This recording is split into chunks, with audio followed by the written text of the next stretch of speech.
예, 오늘 본문의 말씀을 가지고 우리의 희망은 하나님께 있습니다라고 하는 제목으로 말씀을 나누고자 합니다. 오늘 말씀 나누기 전에 우리 인사합니다. 앞뒤 또 좌우 바라보시면서 오늘 우리 그렇게 인사합니다. 우리의 희망은 오직 하나님께 있습니다. 아멘. 여러분, 우리의 희망은 오직 하나님께 있는 줄로 믿습니다. 여러분, 사람은요, 희망이 없이는 살아갈 수가 없는 존재입니다. 왜냐하면 인간은 빵을 먹는 존재이기 전에 희망을 먹고 사는 존재이기 때문에 그렇습니다. 여러분, 근데 많은 사람들이 이 희망을 잃어버리고 절망과 좌절 속에 살아갈 때가 참 많이 있다라는 거예요. 여러분, 왜 그럴까요? 여러분, 이유는 희망을 두어서는 안 되는 곳에 희망을 두고 살아가기 때문에 그래요. 그래서 그 희망은 곧바로 절망으로 바뀌어져 버리는 것입니다. 여러분, 그러므로 우리는 결단코 우리를 실망시키지 아니하시는, 우리를 부끄럽게 만들지 아니하시는 그 하나님께 우리의 모든 소망을 두고 살아가야 되는 거예요. 여러분, 그런 저와 여러분의 삶이 되어줄 수 있기를 오늘 시간 주여는 축원합니다. 여러분, 독일의 철학자 에른스트 블로흐라고 하는 사람이 있습니다. 근데 이 사람은 원래 공산주의자로서 동독에 머물러 있다가 공산주의의 허구성을 깨닫고 자유세계로 탈출을 했습니다.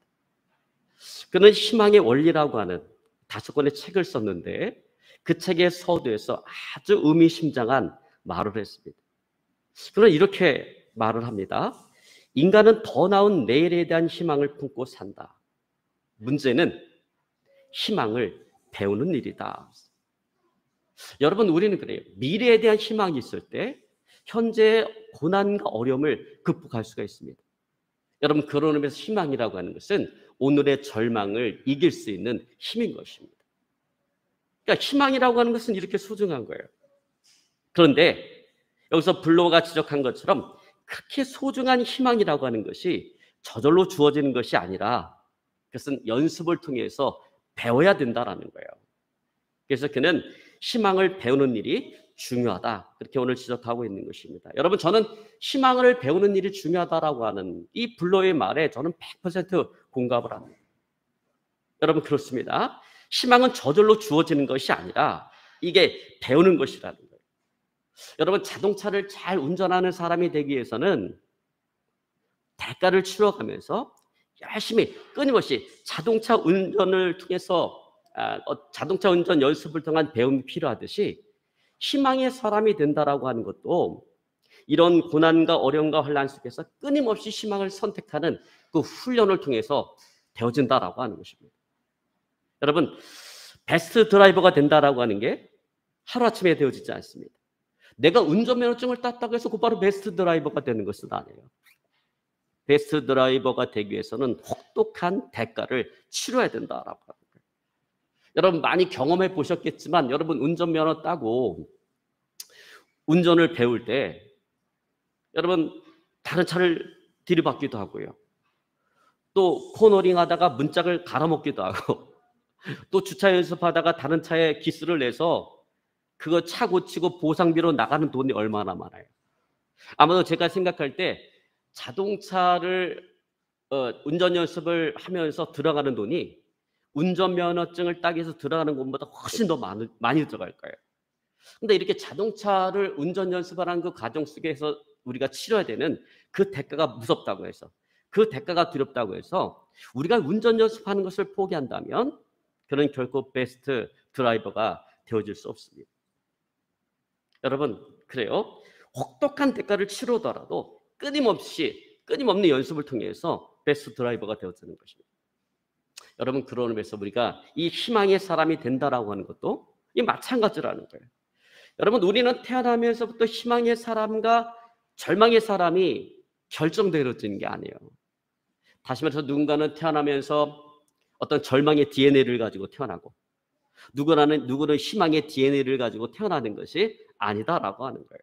그저 살아가면서 다가오는 그 고난과 어려움을 우리가 어떻게 바라보고 어떻게 대하느냐에 따라서 만들어지는 거예요. 그에 따라서 희망의 사람이 되기도 하고 절망의 사람이 되기도 하는 것입니다. 여러분, 그러므로 이런 어려움, 이런 고난 속에서 우리가 희망을 볼 줄 알고 또 희망을 선택할 수 있어야 하겠습니다. 여러분, 그러한 훈련이 반복되어질 때 그 사람은 비로소 희망의 사람이 되어지는 거예요. 여러분, 그런 저와 여러분의 삶이 되어질 수 있기를 어느 시간 주로 축원합니다. 자, 이를 위해서 우리는 무엇보다도 먼저 이 문제를 대하는 태도, 이 문제를 대하는 태도를 훈련할 필요가 있다라고 하는 거예요. 고난과 어려움이 다가올 때 너무나 쉽게 포기하고자 하는 이 태도를 바꿔야 된다는 것입니다. 여러분, 미국의 유명한 신발 회사인 나이키사가 아프리카 시장에 진출하기 위해서, 아프리카 시장을 뚫기 위해서 시장 조사를 위해서 2명의 직원을 파송을 했습니다. 이 시장 조사를 하기 위해서 나가서 아프리카 사람들은 어떤 신발을 신고 다니는가 살펴봤더니 대부분의 사람들이 다 맨발로 걸어 다니는 거예요.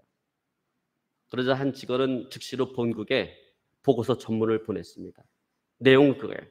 아프리카 사람들은 맨발로 다니는 것이 습관화되었기 때문에 그들에게는 신발이 필요 없습니다.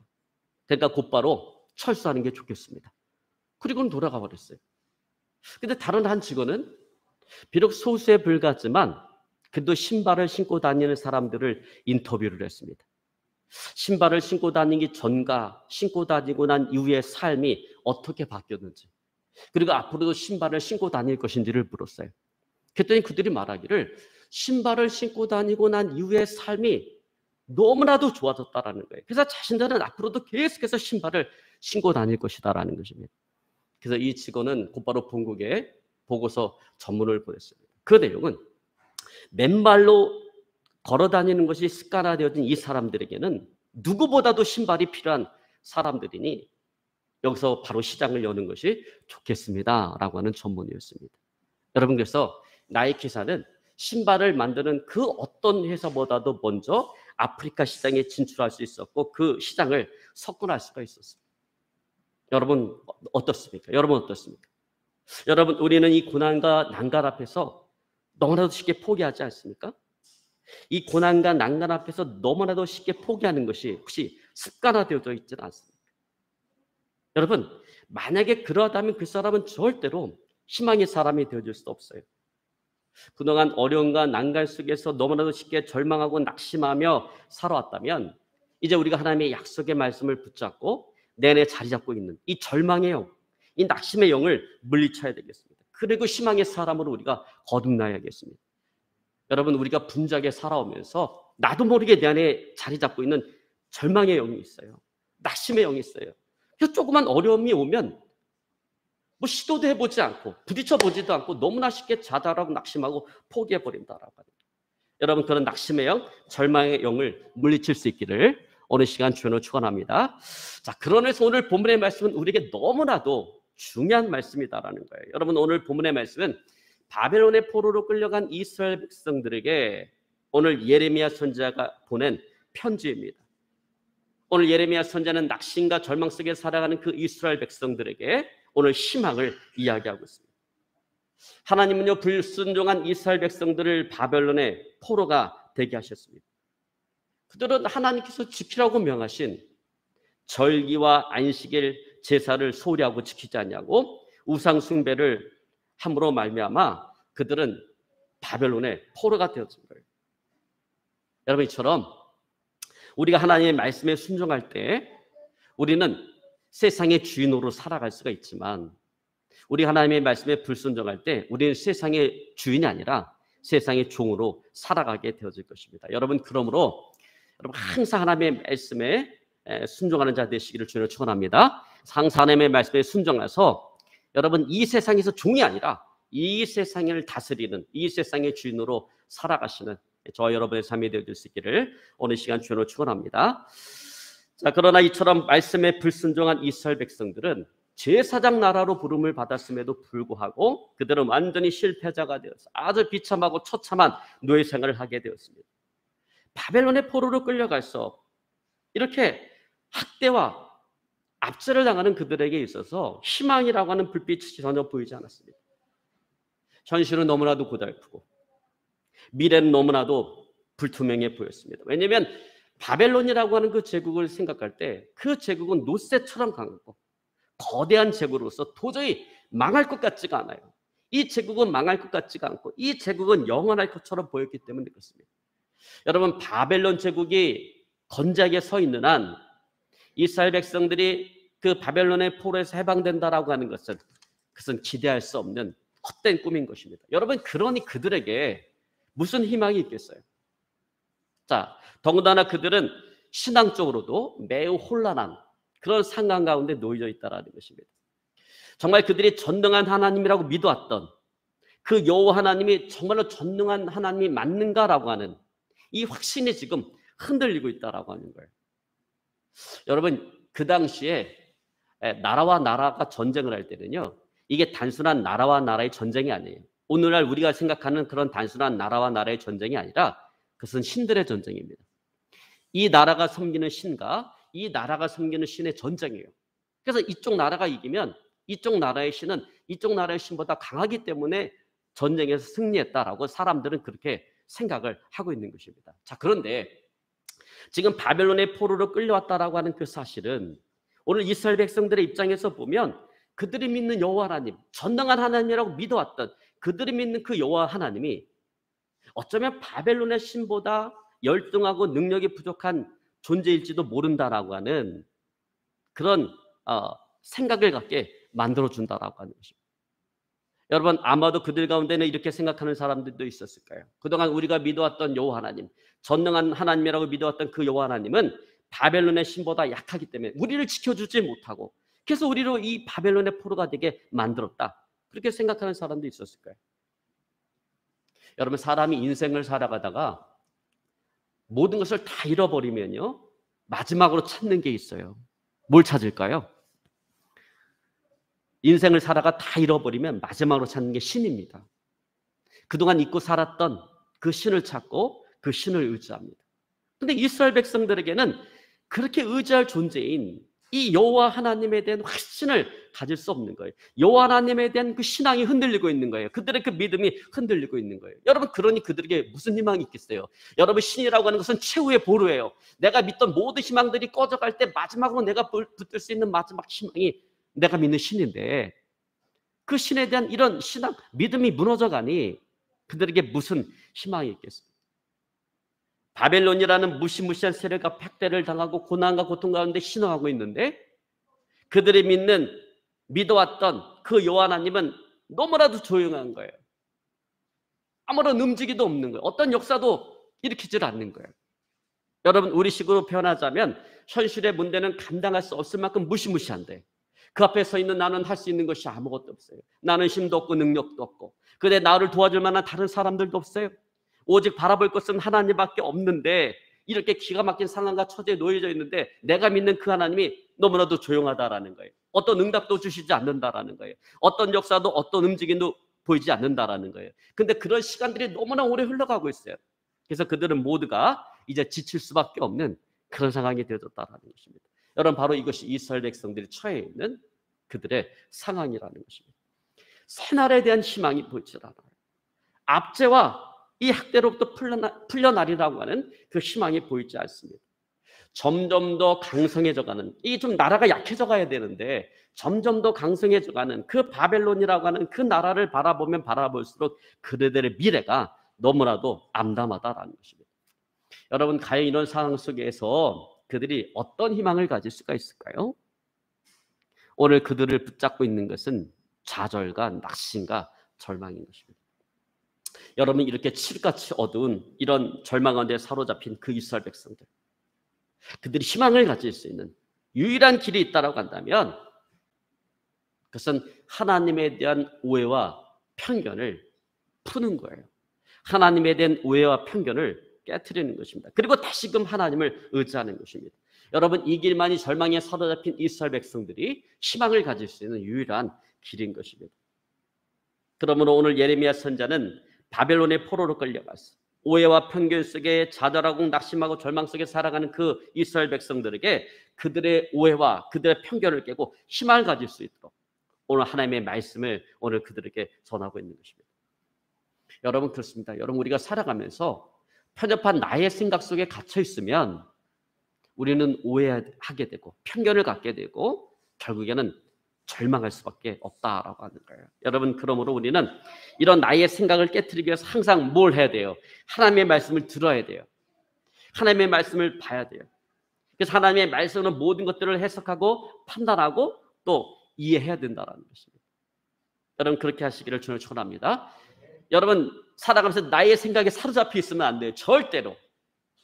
우리가 자전거 낙심 가운데 자꾸 내 생각에 갇혀 있으면요, 이 낙심과 절망의 심연 속으로 빠져들어가는 그 나를 어떻게 주체할 수가 없어요. 그 생각에 갇혀 있으면 안 돼요. 그럴 때일수록 우리가 뭘 들어야 되는 거예요? 하나님의 말씀을 들어야 된다는 거예요. 말씀을 듣고 말씀으로 모든 것들을 해석하고 또 바라보고 이해해야 된다는 것입니다. 자, 여러분, 그런 의미에서 먼저 하나님께서는 당신 자신이 어떠한 존재인가? 오늘 이스라엘 백성들은 오해하고 있잖아요. 그들이 믿어왔던 전능한 하신 여호와 하나님을 오해하고 있는데, 오늘 하나님은 당신 자신이 어떤 존재인가를 오늘 그들에게 말씀하십니다. 자, 여러분, 우리 10절 우리 한번 같이 봅니다. 여호와께서 이와 같이 말씀하시니라. 바벨론에서 70년이 차면 내가 너희를 돌보고 나의 선한 말을 너에게 성취하여 너희를 이곳으로 돌아오게 하리라. 자, 현재 이스라엘 백성들이 가지고 있는 오해는 어떤 오해예요? 바벨론의 신이 어쩌면 그들이 믿어왔던 여호와 하나님보다 더 강력하고 더 능력이 많은 그런 신일지도 모른다라고 하는 그런 오해입니다. 그런 편견입니다. 자, 그러나 하나님께서는 자신이 바벨론의 신, 그 마르둑에 패했기 때문에 그들이, 이스라엘 백성들이 지금 바벨론의 포로로 끌려온 것이 아니다라고 말씀하고 계신 거예요. 그리고 이 사실에 대해서 하나님께서는 바벨론에서 70년이 차면 너희를 다시금 고토로 돌아오게 해주겠다. 너희들의 고향 땅으로 너희를 다시금 돌아오게 해주시겠다라고 하는 그 말씀으로 오늘 대신하고 있는 것입니다. 즉, 하나님은 어떤 하나님이에요? 영원할 것 같은 그 바벨론이라고 하는 그 거대한 제국의 역사를 70년으로 종결짓겠다라고 하는 것입니다. 그리고 압제와 고통을 당하는 이스라엘 백성들을 그들의 땅, 그들의 고향 땅으로 다시금 돌아오게 해주시겠다라는 거예요. 여러분, 이게 무슨 얘기예요?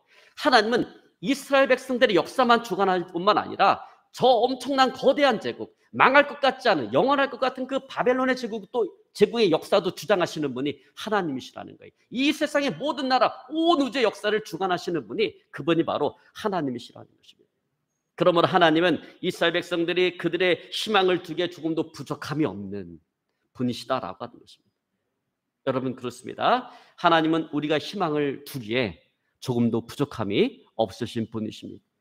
오직 우리가 하나님께 희망을 두고 살아갈 때 그 희망은 결코 우리를 실망시키지 않을 거예요. 우리를 부끄럽게 하지 않을 것입니다. 여러분, 절대로 상황이나 환경에 우리의 희망을 두지 마시기 바랍니다. 여러분, 이스라엘 백성들은 돌아가는 상황과 환경 속에 그들의 희망을 두고자 했어요. 거기서 희망을 찾고자 했기 때문에 그들은 절망할 수밖에 없었던 거예요. 왜? 바벨론이 망할 것 같지 않았기 때문에 그래요. 아니, 돌아가는 상황이 좀 바벨론이 망할 것 같으면 희망을 좀 갖겠는데, 이 바벨론이라는 나라가 도저히 망할 것 같지가 않았기 때문에 그렇습니다. 여러분, 설사 돌아가는 상황과 환경이 나에게 유리하게 돌아간다 할지라도 우리는 절대로 거기에 우리의 희망을 둬서는 안 된다라는 거예요. 왜냐하면 그것은, 그 환경과 상황이라고 하는 것은 언제 무너질지 모르는 모래성과도 같기 때문에 그래요. 언제든지 얼마든지 나에게 불리하게 돌아갈 수도 있다라고 하는 것입니다. 여러분, 그러면 우리는 또다시 절망의 늪으로 빠져들게 되어질 것입니다. 여러분, 그러므로 무슨 일을 만나든지 오직 하나님께 희망을 두고 살아가시는 저와 여러분의 삶이 되어질 수 있기를 오늘 시간 주님으로 축원합니다. 자, 두 번째로 오늘 이스라엘 백성들이 정말 희망의 민족, 희망의 나라가 되기 위해서는 자신들에게 주어진 그 현실에 대한 오해를 풀어야 된다라고 하는 거예요.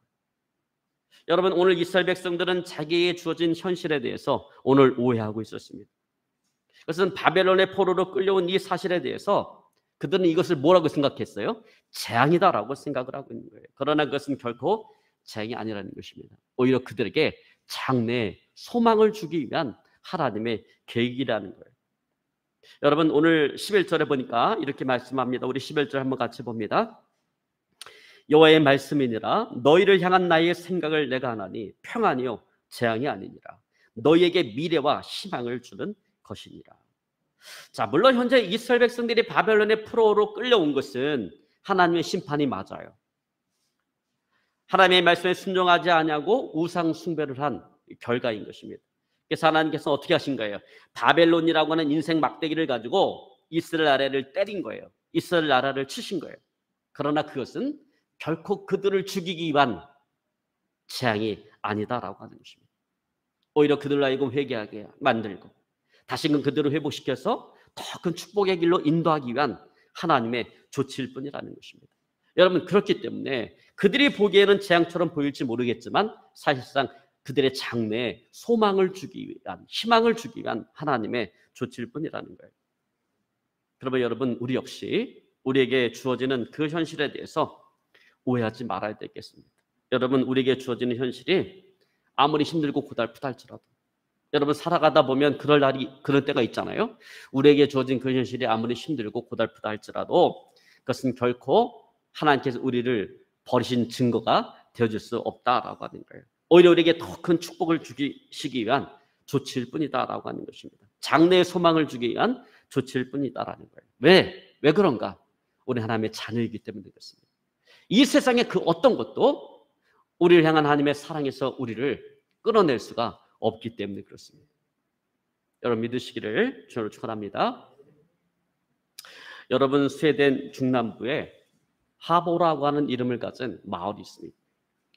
그런데 1969년 이 마을에 장애를 가진 한 아이가 태어났습니다.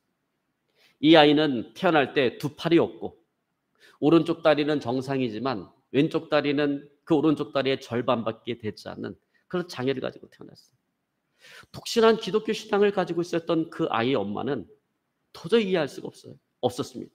어떻게 하나님을 이렇게 잘 섬기고 하나님을 의지하고 하나님을 섬기며 살아가는 우리의 가정에 어떻게 이런 일이 일어날 수 있는지 도저히 이해할 수가 없었습니다. 그래서 많은 시간들을 가슴을 치며 눈물로 보냈습니다. 그리고 그런 애통의 시간이 지나고 난 이후에 그 아이의 부모는 그 아이에게 레나 마리아라고 하는 이름을 지어주고 하나님께서 장애를 가지고 있지만 이 아이를 우리 가정에 맡겨주신 것에 대해서 감사하고 그 아이를 기독교 신앙으로 잘 양육을 했습니다.